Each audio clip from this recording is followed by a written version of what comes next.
Hi dear ones, welcome to Choose Academy. NET ഇംഗ്ലീഷിന്റെ ഒരു rapid revision. ആ rapid revision നമ്മൾ ഉപയോഗിച്ചിട്ടുള്ള ക്വസ്റ്റ്യൻസ് എന്ന് പറയുന്നത് 2016 മുതൽ 2024 വരെയുള്ള ക്വസ്റ്റ്യൻ പേപ്പറിൽ നിന്നും സെലക്ട് ചെയ്ത കുറച്ച് ക്വസ്റ്റ്യൻസ് ആണ് നമ്മൾ ഉപയോഗിച്ചിട്ടുള്ളത് ഈ ഒരു ക്ലാസ്സിന് വേണ്ടിയിട്ട്. നമ്മുടെ പരീക്ഷകളുടെ പ്രിപ്പറേഷൻസ് എല്ലാം നടക്കുന്ന ടൈമിൽ നമ്മൾ ഫൈനൽ സ്റ്റേജിലോ അല്ലെങ്കിൽ ഇൻ ബിറ്റ്വീനോ ഒക്കെ ആയിട്ട് നമ്മൾ ഡിപ്പെൻഡ് ചെയ്യുന്ന ഒരു സോഴ്സ് ആണ് ക്വസ്റ്റ്യൻ പേപ്പേഴ്സ് എന്ന് പറയുന്നത്. ക്വസ്റ്റ്യൻ പേപ്പേഴ്സ് പ്രോപ്പറായിട്ട് നിങ്ങൾ അനലൈസ് ചെയ്യുവാണ് എങ്കിൽ നിങ്ങൾക്ക് രണ്ട് കാര്യങ്ങൾ കണ്ടുപിടിക്കാനായിട്ട് സാധിക്കും. റിപ്പീറ്റഡ് ക്വസ്റ്റ്യൻസും റെയർ ക്വസ്റ്റ്യൻസും. റിപ്പീറ്റഡ് ക്വസ്റ്റ്യൻസിൽ തന്നെ average, medium, easy questions and റെയറിനകത്തും തന്നെ average, medium, easy questions identify ചെയ്യാൻ സാധിക്കും. നമ്മുടെ 2016 മുതൽ 2024 വരെയുള്ള ക്വസ്റ്റ്യൻ പേപ്പർ നമ്മൾ നോക്കുവാണെങ്കിൽ ചില ഓതേഴ്സ്, ചില വർക്ക്സ് ഒക്കെ ഓഫൻ റിപ്പീറ്റഡ് ആയിട്ട് വരുന്നതായിട്ട് കാണാൻ സാധിക്കും.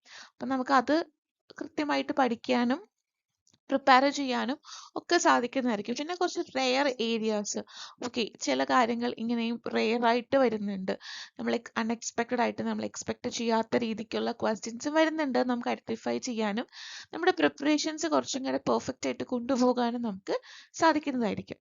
നമുക്ക് അങ്ങനത്തെ കുറച്ച് ക്വസ്റ്റ്യൻസ് നമുക്ക് ഇതിനകത്ത് നോക്കാം. ഇതിനകത്ത് റിപ്പീറ്റഡ് ക്വസ്റ്റ്യൻസും ഉണ്ട്, റെയർ ക്വസ്റ്റ്യൻസും ഉണ്ട്. First question, every man is A representation of dash play. ഇത് റിപ്പീറ്റഡ് ക്വസ്റ്റ്യൻ ആണ്, എപ്പോഴും വരുന്നുണ്ടാവും, പല പ്രാവശ്യം പരീക്ഷയ്ക്ക് ചോദിച്ചിട്ടുള്ള ഒരു ചോദ്യമാണ്. എവ്രി മാൻ എന്ന് പറയുന്ന ഏത് ടൈപ്പ് പ്ലേ ആണ്? Miracle, mystery, morality and tragic. നമുക്കറിയാം ആ ഒരു റിനൈസൻസ് ഏജിൽ ഈ ഒരു ടൈപ്സിന് ഭയങ്കര പ്രാധാന്യം ഉണ്ടായിരുന്നു എന്നും.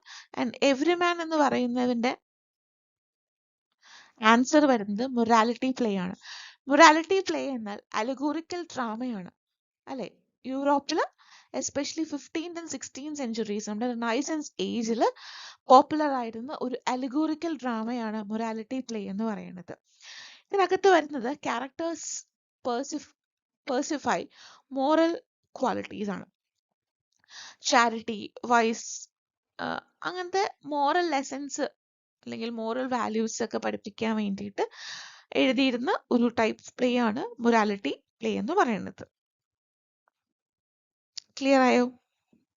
Okay, next question, match the lines and the poet who പെൻഡ് it. ഇത് നിങ്ങൾക്കറിയാം, ലിറ്ററേച്ചർ പേപ്പർ ആയത് കാരണം എപ്പോഴും വരുന്ന ഒരു റിപ്പീറ്റഡ് ക്വസ്റ്റ്യൻ ആണ് ലൈൻസും അതിന്റെ ഓതേഴ്സ് അല്ലെങ്കിൽ ലൈൻസ് അതിന്റെ വർക്ക്സ് ഒക്കെ മാച്ച് ചെയ്യാനായിട്ട്.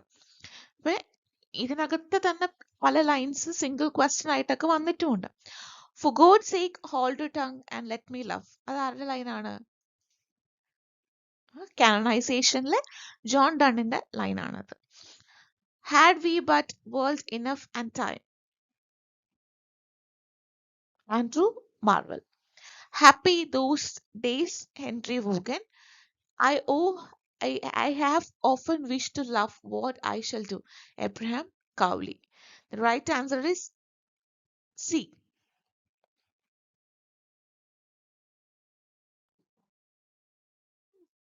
ഓക്കെ, ഇത് നിങ്ങൾ കണ്ട് കണ്ട് കണ്ട് കണ്ട് മടുത്തിട്ടുണ്ടാവും ഈ ഒരു ക്വസ്റ്റ്യൻ നമ്മുടെ ക്വസ്റ്റ്യൻ പേപ്പേഴ്സിൽ. കാരണം കൃത്യമായിട്ട് ഇങ്ങനത്തെ ക്വസ്റ്റ്യൻ പേപ്പേഴ്സ് എടുത്ത് പഠിക്കുന്നവർക്ക് മനസ്സിലാകും അത്രമേൽ മാറി മറിച്ച് ചോദിച്ചിട്ടുള്ള ഒരു ചോദ്യമാണിത്.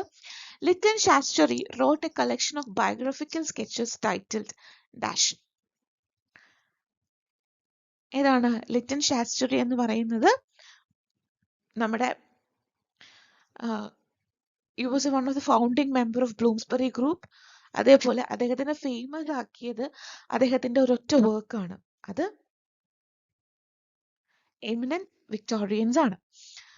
ഓക്കെ, ഇദ്ദേഹമാണ് നമ്മുടെ he established a new form of biography in which psychological insight and sympathy are combined with irreverence and wit. ഒരു ബയോഗ്രഫിക്കൽ റൈറ്റിംഗ്സിന് ഒരു പുതിയ മാനം കൊണ്ടുവന്ന വ്യക്തിയായിരുന്നു ലിറ്റൻ ശാസ്ത്രി. ഇദ്ദേഹത്തിന്റെ ബയോഗ്രഫി ആയിട്ടുള്ള queen Victoria James Tait Black memorial prize ഒക്കെ നേടിയിട്ടുള്ള ഒരു വർക്കാണ്. ഞാനിത് വീണ്ടും വീണ്ടും വന്നിട്ടുള്ള ഒരു ക്വസ്റ്റ്യൻ ആണെന്ന് പറയാൻ കാരണമുണ്ട്. നെക്സ്റ്റ് ക്വസ്റ്റ്യൻ നമുക്ക് നോക്കാം. Eminent Victorian is a work by dash. Lytton Shastri.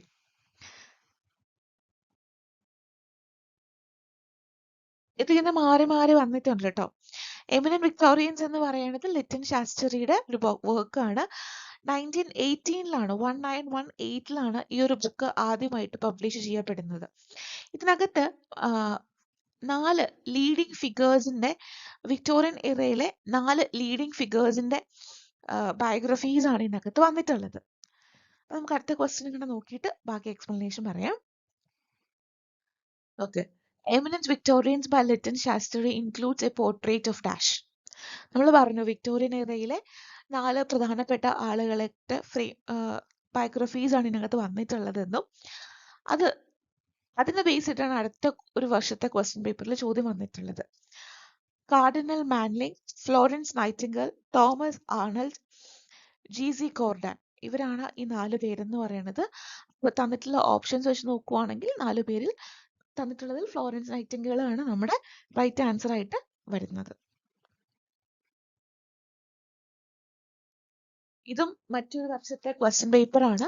The only woman who finds mention in Lytton Strachey's biography eminent Victorians. Eminent വിക്ടോറിയൻസിലാകെ വരുന്ന സ്ത്രീ കഥാപാത്രം അല്ലെങ്കിൽ ഒരു ലേഡി പോർട്രേറ്റ് എന്ന് പറയുന്നത് ആരാണ്? Florence Nightingale. ഇത് ഇനിയും നമ്മൾ കുറച്ചും കൂടെ ക്വസ്റ്റ്യൻ പേപ്പേഴ്സ് ഡീപ്പായിട്ട് അനലൈസ് ചെയ്തിട്ടുണ്ടെങ്കിൽ പല വർഷങ്ങളിലും പല രീതിയിലും ഈ ഒരു ഓതറെ കുറിച്ചിട്ടും ഈ ഒരു വർക്കും ബേസ് ചെയ്ത ക്വസ്റ്റ്യൻസ് വന്നിട്ടുണ്ട്. ഇതൊക്കെ റിപ്പീറ്റഡ് ക്വസ്റ്റ്യൻ ആണ്. നിങ്ങൾക്ക് ഇതുപോലത്തെ കുറച്ച് ഏരിയാസ് ഒക്കെ പ്രോപ്പറായിട്ട് ക്വസ്റ്റ്യൻ പേപ്പർ അനലൈസ് ചെയ്യുവാണെങ്കിൽ ഐഡന്റിഫൈ ചെയ്യാനായിട്ട് സാധിക്കുന്നതാണ്. അടുത്തത് the quintessence of Ibsenism as a study of Ibsen's drama by dash. ഇതൊരു kind of a rare question ആണ്.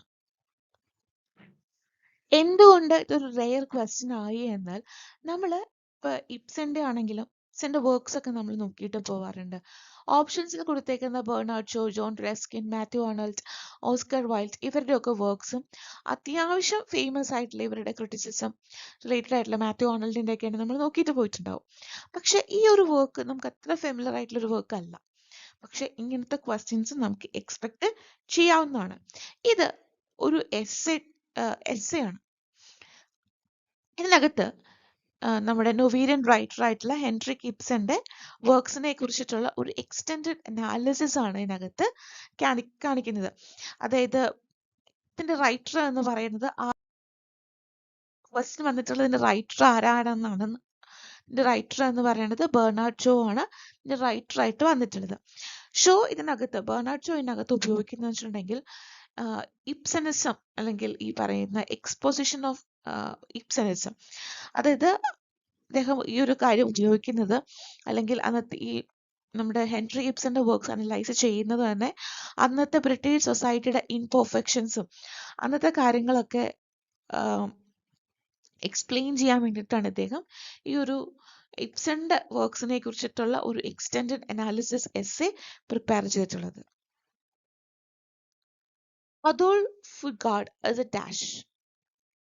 നമ്മൾ ഫേമസ് ആയിട്ടുള്ള ഷേക്സ്പിയറെയും കോളറിഡ്ജിനെയും വേർഡ്സ്വർത്തിനെയും മാത്രം നോക്കിയിട്ട് പോയാൽ പോരാ, നമ്മുടെ ഇതുപോലത്തെ റൈറ്റേഴ്സിനെയും കൂടി നമ്മൾ നോക്കേണ്ടത് അത്യാവശ്യമാണ്. അതുൽ ഫുഗാർഡ് എന്ന് പറയുന്ന റൈറ്റർ ഏത് കാറ്റഗറിയിൽ പെടുന്ന തന്നിട്ടുള്ള ഓപ്ഷൻസിൽ ആരാണെന്ന് ചോദിച്ചിട്ടുള്ളത്. ഇദ്ദേഹം ഒരു സൗത്ത് ആഫ്രിക്കൻ പ്ലേ റൈറ്ററും ഡയറക്ടറുമാണ്. നോവലിസ്റ്റ് ആണ്, ആക്ടറാണ്. പക്ഷെ ഏറ്റവും കൂടുതൽ അറിയപ്പെടുന്നത് സൗത്ത് ആഫ്രിക്കൻ പ്ലേ റൈറ്റും ഡയറക്ടറുമായിട്ടാണ് അറിയപ്പെടുന്നത്. ഇദ്ദേഹത്തിന്റെ ഫേമസ് ആയിട്ടുള്ള വർക്കിൽ ബ്ലഡ് നോട്ട് എന്ന് പറയുന്ന ഒരു വർക്ക് ഒക്കെ അറിയപ്പെടുന്നുണ്ട്. ആൻഡ് ഒരുപാട് അവാർഡുകളൊക്കെ റിസീവ് ചെയ്തിട്ടുള്ള റൈറ്ററാണ്. പക്ഷെ നമുക്ക് ചിലപ്പോൾ ഇദ്ദേഹത്തെ അത്ര ഫെമിലിയർ ആയെന്ന് വരത്തില്ല. അപ്പൊ നമ്മൾ ഫെമിലിയർ ഓതേഴ്സിനെ മാത്രമല്ല അൺഫെമിലിയർ ഓതേഴ്സിനെയും അവർ ഏത് ടൈപ്പ് ഓഫ് റൈറ്റിങ്സ് എഴുതുന്നവരാണ് എന്നും അവരുടെ നാഷണാലിറ്റിയും ചിലപ്പോൾ ഒക്കെ ക്വസ്റ്റ്യൻ വരാറുണ്ട്, ഇവരുടെ ബർത്ത് പ്ലേസ് ഒക്കെ ചോദിച്ചിട്ട് വരാറുണ്ട്. അങ്ങനത്തെ ബയോഗ്രഫിക്കൽ ഡീറ്റെയിൽസ് നോക്കുന്നത് നല്ലതായിരിക്കും. Hopkins widower is written using a 4mm called. ഇതിന് കൂടുതൽ എക്സ്പ്ലനേഷൻ ആവശ്യമില്ല. സ്പ്രങ് റിഥമാണ്. ജെറാൾഡ് മാൻലി ഹോപ്കിൻസിന്റെ പേരിന്റെ ഒപ്പം നമുക്ക് ചേർത്ത് വായിക്കാൻ പറ്റുന്ന ഒരു റൈം സ്കീമാണ് സ്പ്രങ് റിഥം എന്ന് പറയുന്നത്. ഈ ക്വസ്റ്റ്യൻ പിക്ക് ചെയ്യാനുള്ള കാരണം എന്ന് പറയുന്നത് ജെറാൾഡ് മാൻലി ഹോപ്കിൻസിന്റെ വിഡോവർ എന്ന് പറയുന്ന ഈ ഒരു പോയും സ്പ്രങ് റിഥം, ഇൻസ്കേപ്പ്, ഇൻസ്ട്രെസ് ഇത് മാറി മാറി എല്ലാ വർഷവും ഏതെങ്കിലുമൊക്കെ ടൈമിൽ ക്വസ്റ്റ്യൻ പേപ്പറിൽ വരുന്ന ഒരു ക്വസ്റ്റ്യൻ ആണ്. സോ നിങ്ങളിത് ചെക്ക് ചെയ്യാനായിട്ട് വിട്ടുപോകരുത്. നെക്സ്റ്റ് ക്വസ്റ്റ്യൻ എന്ന് പറയുന്നത് the book poem refer to a series of poems by dash. Book poems എന്ന് കേൾക്കുമ്പോഴേ നമ്മുടെ മൈൻഡിൽ വരേണ്ട റൈറ്ററാണ് സീമസ് ഹീനി. കാരണം ഒരു പ്രത്യേക സ്റ്റൈൽ ഓഫ് റൈറ്റിംഗ്, കുറച്ചും കൂടെ ഒരു നാഷണൽ കോൺഷ്യസ്നെസ്സും അങ്ങനത്തെ കാര്യങ്ങളൊക്കെ ആളുകളിൽ എറോസ് ചെയ്യാൻ വേണ്ടിയിട്ട് ഒരു special kind of writing series കൊണ്ടുവന്ന റൈറ്ററായിരുന്നു സീമസ് ഹീനിയുടെ ഈ ബോക്ക് പോയംസ് എന്ന് പറയുന്നത്. Hamm and Clov are characters created by dash. നമ്മൾ തന്നെ ക്ലാസ് പലപ്പോഴും യൂട്യൂബിൽ കണ്ടിട്ടുള്ളവർക്ക് അറിയാം. എന്താണ് നമ്മൾ പറയുന്ന ഒരു കാര്യമാണ്, കൃത്യമായിട്ട് നിങ്ങൾ ഇംഗ്ലീഷ് ലിറ്ററേച്ചർ ആയത് കാരണം നിങ്ങൾ കൃത്യമായിട്ട് റൈറ്റേഴ്സും അവരുടെ പ്രധാനപ്പെട്ട വർക്ക്സും ആ പ്രധാനപ്പെട്ട വർക്ക്സിലെ പ്രധാനപ്പെട്ട ക്യാരക്ടേഴ്സ്, പ്രൊട്ടാഗണിസ്റ്റ്, ആന്റഗോണിസ്റ്റ് ഇത് ചെക്ക് ചെയ്യണം, അല്ലെങ്കിൽ ഒരു ടേബിൾ പ്രിപ്പയർ ചെയ്ത് പഠിക്കണം എന്ന് നമ്മൾ പറയാറുണ്ട്. ആൻഡ് ഹാം ആൻഡ് ക്ലൂ എന്ന് പറയുന്ന ക്യാരക്ടേഴ്സിനെ ക്രിയേറ്റ് ചെയ്തത് സാമുവൽ ബെക്കേറ്റ് ആണ്. അപ്പോൾ നമുക്ക് ഡൗട്ടാവും ഇവർ ഏത് വർക്കിലെ ക്യാരക്ടേഴ്സ് ആണ് എന്ന്. ഹാം ആൻഡ് ക്ലൂ എന്ന് പറയുന്നത് സാമുവൽ ബെക്കേറ്റിന്റെ എൻഡ് ഗെയിം എന്ന് പറയുന്ന അബ്സേർഡ് വർക്കിലെ ക്യാരക്ടേഴ്സ് ആണ്. എൻഡ് ഗെയിം എന്ന് പറയുന്നത് ഒരു ട്രാജിക് കോമിക് വർക്കാണ്, 1 ആക്ട് പ്ലേ ആണ് എൻഡ് ഗെയിം എന്ന് പറയുന്നത്. ബ്ലൈൻഡും പാരലൈസ്ഡ് ആയിട്ട് പോയിട്ടുള്ള ഒരു എൽഡർലി മാനെ കുറിച്ചിട്ടാണ് ഈ ഒരു വർക്ക് വരുന്നത്. ഓക്കെ, അപ്പോൾ നമുക്കറിയാം സാമുവൽ ബെക്കേറ്റിന്റെ വെയിറ്റിംഗ് ഫോർ ഗോദോ മാത്രമല്ല അദ്ദേഹത്തെ ഫേമസ് ആക്കിയതെന്ന്. അപ്പോൾ ഒരു റൈറ്ററെ നിങ്ങൾ പഠിക്കുവാണെങ്കിൽ ആ റൈറ്ററിന്റെ ബയോഗ്രഫിക്കൽ ഡീറ്റെയിൽസ് പഠിക്കണം, അയാളുടെ പ്രധാനപ്പെട്ട വർക്ക്സ് പഠിക്കണം, ആ പ്രധാനപ്പെട്ട വർക്ക്സിലെ പ്രധാനപ്പെട്ട ക്യാരക്ടേഴ്സ് പഠിക്കണം. സെറ്റിന്റെ പരീക്ഷയിൽ ഫസ്റ്റ് പേപ്പറിൽ വരുന്ന ഒരു ഏരിയ ആണ് ഈ സൈക്കോളജിക്കൽ സെക്ഷൻസ് എന്നൊക്കെ പറയണത്. പക്ഷെ നമുക്ക് വളരെ റെയർ ആയിട്ട് സൈക്കോളജിക്കൽ റിലേറ്റഡ് ക്വസ്റ്റ്യൻസ് നമുക്ക് സെക്കൻഡ് പേപ്പറിലും കാണാനായിട്ട് സാധിക്കാറുണ്ട്. In educational psychology, dash refers to a period when the learner, regardless of their best efforts, seems to stop making visible progress. Visible progress ഒന്നുമില്ലാത്ത ഒരു ലേണറിന്റെ പീരീഡിനെ നമ്മൾ വിളിക്കുന്ന പേരെന്താണ്? ലേണിംഗ് പ്ലേറ്റോ, ലേണിംഗ് കർവ് ഒക്കെ ഉണ്ടാവും. ഇവിടെ എന്ന് പറയുമ്പോൾ എന്തെങ്കിലും ഒരു പ്രോഗ്രസ് അല്ലെങ്കിൽ എന്തെങ്കിലും ഒരു ആക്ഷൻ കാണും, പക്ഷെ ഭയങ്കര സ്റ്റാഗ്നന്റ് ആയിട്ട് കെട്ടിക്കിടക്കുന്ന ഒരു സ്ട്രെയിറ്റ് ലൈൻ ആയിരിക്കും ഈ പറയുന്ന ലേണിംഗ് പ്ലേറ്റോ എന്ന് പറയുന്നത്. ആ സ്ട്രെയിറ്റ് ലൈൻ സൂചിപ്പിക്കുന്നത് അവിടെ യാതൊരുവിധ പ്രോഗ്രസ്സോ യാതൊരുവിധ എഫേർട്സോ നടക്കുന്നില്ല എന്നുള്ളതാണ്. അപ്പൊ ഇതുപോലത്തെ സൈക്കോളജിക്കലി സ്ട്രെയിറ്റ് ഫോർവേഡ് ക്വസ്റ്റ്യൻസും നമുക്ക് പേപ്പർ 2-ലും എക്സ്പെക്ട് ചെയ്യാവുന്നതാണ്. The Stonewall Riot in 1969 marks the birth of Dash movement. നമുക്ക് ചില മൂവ്മെന്റ്സുകളെ കുറിച്ചും ചില ബാറ്റിൽസിനെ കുറിച്ചും ഒക്കെ നോക്കിയിട്ട് പോകേണ്ടത് അത്യാവശ്യമാണ്. ചില ബാറ്റിലുകളിൽ പങ്കെടുത്തത് ആരാണെന്നും ചില ബാറ്റിലുകളുടെ ഏജ്, ചില റയറ്റ്സ് അല്ലെങ്കിൽ ബാറ്റിൽസിന്റെ ഒക്കെ പർട്ടിക്കുലർ ടൈം പീരീഡ്, അതിന്റെ വിന്നേഴ്സിനെ കുറിച്ചൊക്കെ ചോദിക്കാറുണ്ട്. പക്ഷെ ഇതൊരു വ്യത്യസ്തമായ ക്വസ്റ്റ്യൻ ആണ്. സ്റ്റോൺ വാൾ റയോട്ട് എന്ന് പറയുന്ന 1969 നടന്നിട്ടുള്ള ഈ ഒരു റയോട്ട് എന്തിന്റെ മൂവ്മെന്റിന്റെ ബിഗിനിങ് ആണ് മാർക്ക് ചെയ്തത്? ദ ഗേ ലിബറേഷൻ, നമ്മുടെ LGBTQ അവരുടെ ഒരു ലിബറേഷനിന്റെ ഒരു മൂവ്മെന്റ് ആണ് ഇവിടെ സ്റ്റാർട്ട് ചെയ്യപ്പെട്ടത്. Mabel Todd is remembered as the editor of the work of Dash. Editors, ഷേക്സ്പിയറിന്റെ ബുക്സിന്റെ എഡിറ്റേഴ്സ്, അവരുടെ ഷേക്സ്പിയറിന്റെ ഫസ്റ്റ് ഫോളിയോ എഡിറ്റേഴ്സ് ഒക്കെ എപ്പോഴും ക്വസ്റ്റ്യനിൽ വരാറുണ്ട്. പക്ഷെ നമുക്ക് ഇത് അത്ര പരിചയമില്ലാത്ത ഒരു എഡിറ്ററാണ്. പക്ഷെ നമുക്കിത് ഈ എഡിറ്ററിന്റെ എഡിറ്റ് ചെയ്യപ്പെട്ട വർക്ക്സ് ആരുടെയാണെന്ന് നമുക്കറിയാം, അല്ലെങ്കിൽ നമുക്ക് ആ ഓഥറെ നമുക്ക് അത്രയും ഫേമസ് ആണ്. എമിലി ഡിക്കൻസിന്റെ വർക്ക്സ് ആണ് മെബേൽ ടോഡ് എഡിറ്ററായിട്ട് വർക്ക് ചെയ്തത്.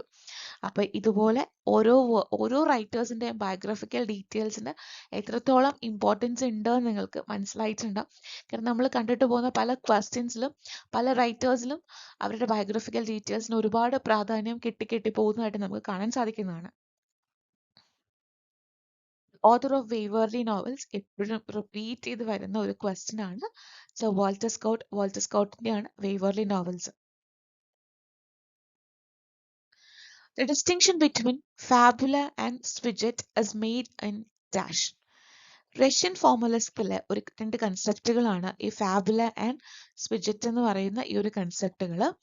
അപ്പോൾ നമുക്കറിയാം ക്രിറ്റിസിസം ഭാഗത്തിൽ ക്ലാസിക്കൽ ക്രിറ്റിസിസത്തിനും അതേപോലെ മോഡേൺ ക്രിറ്റിസിസത്തിനും എത്രത്തോളം ഇമ്പോർട്ടൻസ് ഉണ്ടെന്ന്. അപ്പോൾ ഓരോ ക്രിട്ടിക്കൽ പീസസ് നമ്മൾ പഠിക്കുമ്പോഴും അതിനകത്ത് വരുന്ന ഇതേപോലെ പ്രത്യേകം ടേംസ് എന്തെങ്കിലും ഉണ്ടെങ്കിൽ അത് നോക്കിയിട്ട് പോകുന്നത് നല്ലതായിരിക്കും. റഷ്യൻ ഫോർമുലിസത്തിന്റെ വക്താക്കൾ എന്ന് പറയുന്ന വ്ളാഡിമിർ പ്രോപ്പും വിക്ടർ ഷക്ലോവ്സ്കിയും ഒക്കെയാണ്. ഇൻ ടാബുല എന്ന് പറയുന്നത് refers to the chronological sequence of events in a narrative. ഒരു നറേറ്റീവിലെ ക്രൊണോളജിക്കൽ സീക്വൻസ്, ഇവന്റ്സിന്റെ ക്രൊണോളജിക്കൽ സീക്വൻസ് ആണ് സൂചിപ്പിക്കുന്നത്. ആൻഡ് സ്വിജറ്റ് എന്ന് പറയുന്നത് റീപ്രസന്റേഷൻ ഓഫ് ദാറ്റ് ഇവന്റ്സ് ആണ്. അത് റഷ്യൻ ഫോർമുലിസവുമായിട്ട് വരുന്ന രണ്ട് കൺസെപ്റ്റുകളാണ്. അപ്പോൾ ഈ പുതിയ ക്രിറ്റിസിസം അല്ലെങ്കിൽ ന്യൂ ക്രിറ്റിസിസം അല്ലെങ്കിൽ അങ്ങനത്തെ കാര്യങ്ങളൊക്കെ പഠിക്കുമ്പോൾ അതിലെ പ്രധാനപ്പെട്ട കൺസെപ്റ്റുകൾ, പിന്നെ ഇതുമായി ബന്ധപ്പെട്ടിട്ടുള്ള ഏതെങ്കിലും പുസ്തകങ്ങൾ ഇവർ ഇറക്കിയിട്ടുണ്ടെങ്കിൽ ആ വർക്ക്സ് ഒക്കെ നിങ്ങൾ നോക്കിയിട്ട് പോകുന്നതും അതിൻ്റെ എമിനന്റ് പ്രൊപ്പണൻസിനൊക്കെ നോക്കുന്നതും നല്ലതായിരിക്കും. The founder and editor of the periodical examiner. ഈ ക്വസ്റ്റ്യൻ പിക്ക് ചെയ്യാൻ ഒരു കാരണമുണ്ട്.